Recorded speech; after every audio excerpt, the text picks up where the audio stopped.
사랑하는 성도 여러분, 오늘 본문에서 하나님께서는 엘리야 선지자를 악한 왕 아합에게 보내시며 하나님의 말씀을 선포하게 하십니다. 어제의 본문에서 우리가 보았던 것은 아합 왕이 그의 아내 이세벨과 함께 동조하여 얼마나 악한 꾀를 내었는지, 악한 죄를 지었는지를 우리는 살펴보았었습니다. 그들은 거짓 증인을 내세우고 나봇이라는 정말 그 사람을 고발하여 죽였습니다. 그리고 그가 조상 대대로 물려받은 유업인 그 포도원을 빼앗았던 것입니다. 남편 아합 왕은 탐심을 가졌습니다. 이세벨은 그 탐심을 보고서 아주 간교한 꾀를 내었습니다. 그래서 거짓 증인을 내세우고 그 나봇을 돌에 맞아 죽게 한 것입니다. 남편은 그 죄악을 전혀 막아서지 않았습니다. 그냥 그 일들을 오히려 즐깁니다. 자신의 손으로 죄를 짓지 않았다고 해서 죄가 없는 것이 아닙니다. 아무 말 없이 흐뭇한 표정으로 그 자신이 원했던 그 탐심에 따라서 그 포도원을 그냥 꿀꺽 삼켜버린 그 아합 왕에게는 오히려 남편이기에, 그리고 왕이기 때문에 더 큰 무거운 책임이 있다는 사실입니다. 하나님 앞에서는 내가 몰랐습니다라고 변명할 수 없다는 것입니다. 적극적으로 악을 행하지 않았다고 해서 그 사람이 책임이 없다는 것은 아닙니다. 오히려 더 있는 것입니다. 아합은 이미 하나님을 경외하지 않았다는 것입니다. 그 마음에 하나님을 경외하는 마음이 없었습니다. 바알 신을 숭배하였고 마음속 깊은 곳에 탐심을 품고 있었습니다. 그래서 이세벨이 나서서 그 아내가 적극적으로 나와가지고 그 모든 흉계를 꾸미고 하나님의 율법을 어기고, 하나님의 율법은 그 조상의 땅을 다른 사람에게 팔아서는 안 된다는 그 말씀인데, 하나님의 말씀도 무시하고 하나님을 전혀 경외하지 않고 오히려 살인의 죄를 저지르고 마는 것입니다. 마치 영화 같은 곳에서 보면은 마피아 보스 아니면 어떤 조직의 어떤 보스 같은 사람이 손짓 하나만 하면은 행동 대장들이 나서서 이제 적극적으로 범죄를 저지르는 것이죠. 사람을 죽이고 하는 것이죠.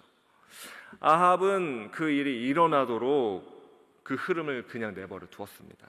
그리고 하나님께서는 지금 선지자를 보내셔서 그 책임을 묻고 계시는 것입니다. 하나님께서는 선지자 엘리야를 다시 아합 왕 앞에 세우십니다. 얼마 전 본문에 하늘에서 불을 내리고 그리고 또 기도하자 하늘에서 비가 내리게 했던 위대한 선지자 엘리야. 그러나 그는 그 사건 이후에, 그 승리 사건 이후에 이세벨이 그를 죽이겠다고 협박하자 그는 낙심하여 도망갔던 것입니다. 탈진하고 낙심하고 이제 모든 것이 끝났다고 생각했던 엘리야를 하나님께서는 친히 만나 주셨습니다. 떡과 물로 먹이시고 조용한 음성으로 엘리야를 위로하여 주셨습니다. 그리고 다시 그를 회복시켜 주셨던 것입니다. 그래서 오늘 이 말씀에 이 선지자 엘리야는 다시 한번 힘을 내서 그 부르심의 자리에, 그 사명의 자리에 다시 설 수 있게 되었던 것입니다. 오늘 여러분들 가운데서도 낙심하고 탈진한 마음이 혹시 있으신 분들이 있으시다면 하나님께서 여러분을 위로하시고 다시 힘을 주셔서 다시 그 부르심의 자리, 소명의 자리에 다시 세워주실 줄로 여러분 믿습니다. 엘리야는 그 하나님의 말씀을 받고 그 소명에 따라서 다시 한번 아합 왕 앞에 담대하게 섰습니다. 아합은 그 엘리야를 보고서도 아직도 회개하지 않고 아직도 정신을 못 차리고 있었습니다.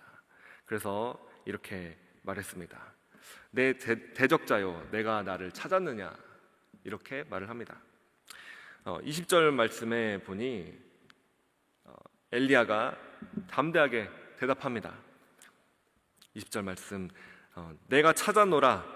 내가 내 자신을 팔아 여호와 보시기에 악을 행하였으므로 여호와의 말씀이 내가 재앙을 내게 내려 너를 쓸어버리되.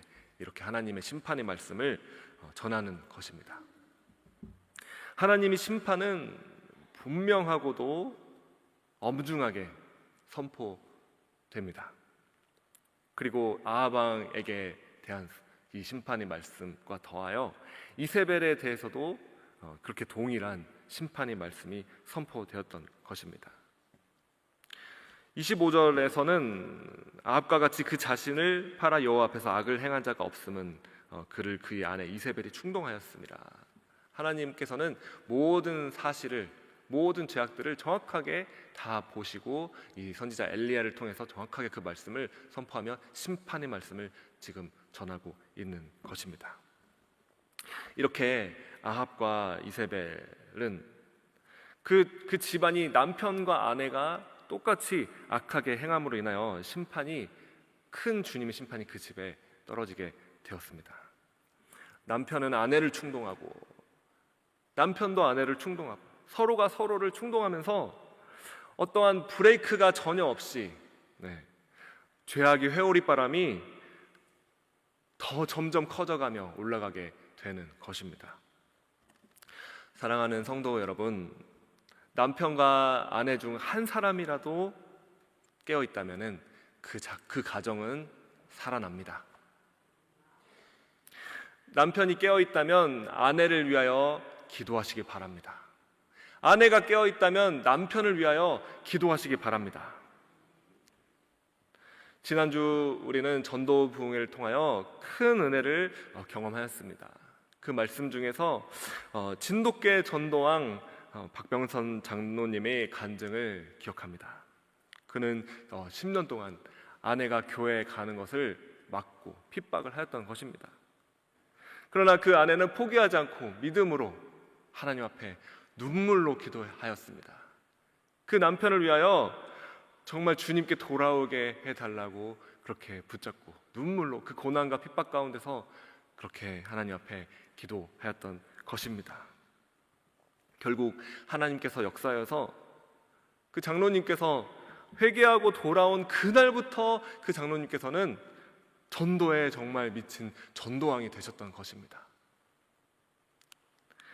지금은 소천하신 전 한동대학교 김영길 총장님을 기억합니다. 그분도 처음에는 무신론자였습니다.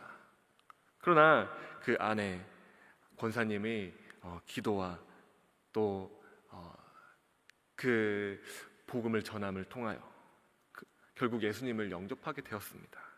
그리고 하나님께 크게 쓰임 받게 되었고 수많은 학생들과 수많은 사람들에게 정말 사랑과 믿음으로 하나님의 비전을 제시하는 인생이 되었던 것입니다. 저희 장인 어르신도 저희 장모님께서 눈물로 먼저 기도하셨던 것입니다.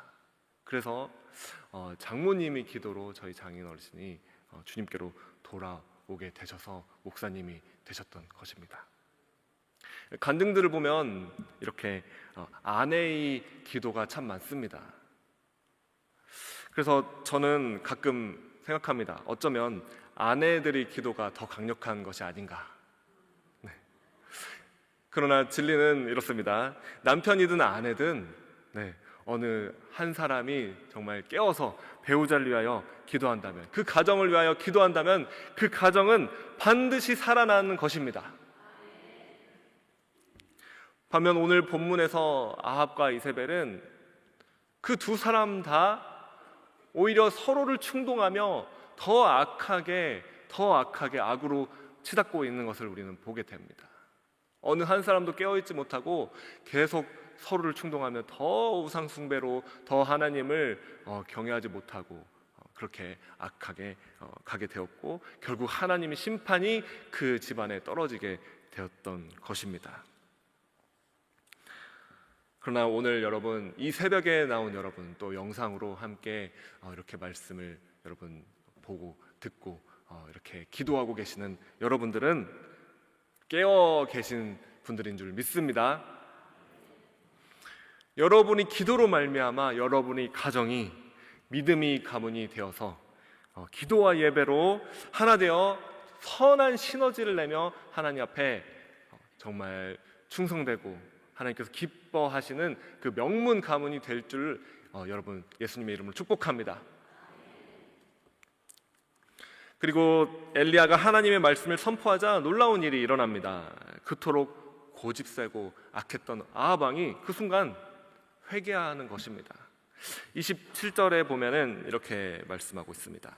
아합이 이 모든 말씀을 들을 때 그 옷을 찢고 굵은 배로 몸을 동이고 금식하고 굵은 배에 누우며 풀이 죽어 다니더라, 이렇게 말씀하고 있는 것입니다. 사랑하는 성도 여러분, 병이 나은 것도 기적이고 죽은 사람이 살아나는 것도 기적입니다. 그러나 여러분, 악한 자가, 고집이 세고 완고한 자가 회개하는 것도 놀라운 기적인 줄 믿습니다.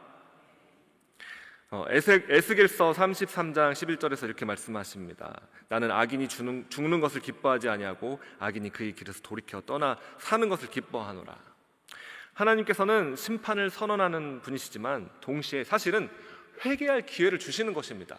이렇게 아합 왕에게, 이세벨에게 심판의 말씀을 선포하는 것은 이 심판의 말씀을 듣고 회개하라는 하나님의 깊은 뜻이 담겨져 있는 것입니다.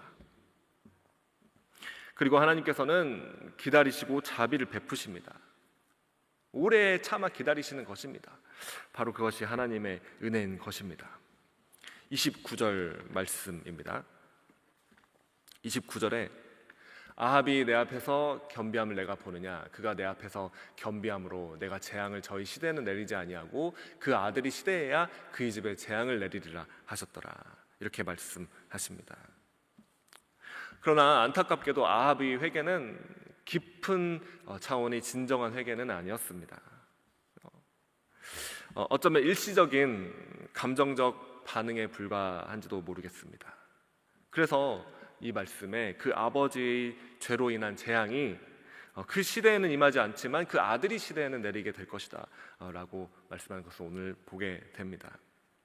사실 우리가 살펴보겠지만 그 아들도 회개하지 아니하고 계속 이 아합 왕의 대를 이어서 우상 숭배를 하게 되는 그 여로보암의 길을 따라가는 그 죄악의 길을 그대로 가는 것입니다. 그가 보고 듣고, 그 부모로부터 보고 듣고 배운 것이 우상 숭배고 죄악이었기 때문에 그대로 그 길로 행하게 되는 그런 안타까운 일이 일어나는 것입니다. 사랑하는 성도 여러분, 여러분은 자녀들 앞에서 어떤 모습을 보이시고 계십니까? 여러분의 삶이 여러분의 자녀를 향한 가장 큰 설교인 것입니다. 저희 아이들이 소꿉놀이를 할 때 했던 일들이 기억납니다. 아이들이 소꿉놀이를 하면서 나 새벽 예배 다녀올게 막 이렇게 말하고, 그리고 손을 들고 큰 축복을 받을지어다, 이렇게 아이들이 소꿉놀이를 하는 것을 보았습니다. 그 모습을 보면 제가 얼마나 감사했는지 모릅니다. 여러분, 여러분이 자녀들에게 어떤 신앙의 유업을 남겨주고 계십니까? 오늘 이 자리에 새벽에 나와서 이렇게 예배하며 기도하는 여러분의 자녀들도 여러분을 따라 동일하게 하나님을 예배하고 기도하게 되고, 그리고 믿음 안에 서게 될 줄을 믿습니다. 오늘 우리는 아합과 이세벨처럼 패망하는 길이 아니라 엘리야처럼 여러분 회복돼서 하나님의 부르심에 서서 하나님 말씀을 선포하는 그런 자들로서, 그리고 자녀들에게 믿음의 유업, 이 기도의 유업을 물려주는 그런 여러분이 되실 줄로 믿습니다. 그래서 믿음의 가문을 세우는 여러분이 되시기를 예수님의 이름으로 축복합니다. 주님께서 여러분을 그 선한 부부와 그 남편과 아내가 하나 되어 시너지를 내며 선한 길로 기도하며 예배하며 봉사하고 섬기는 그 길로 하나님께서 여러분을 오늘 부르시는 것입니다. 여러분, 믿음 가운데 믿음의 명문 가문을 세우는 여러분이 되시기를 예수님의 이름으로 축복합니다.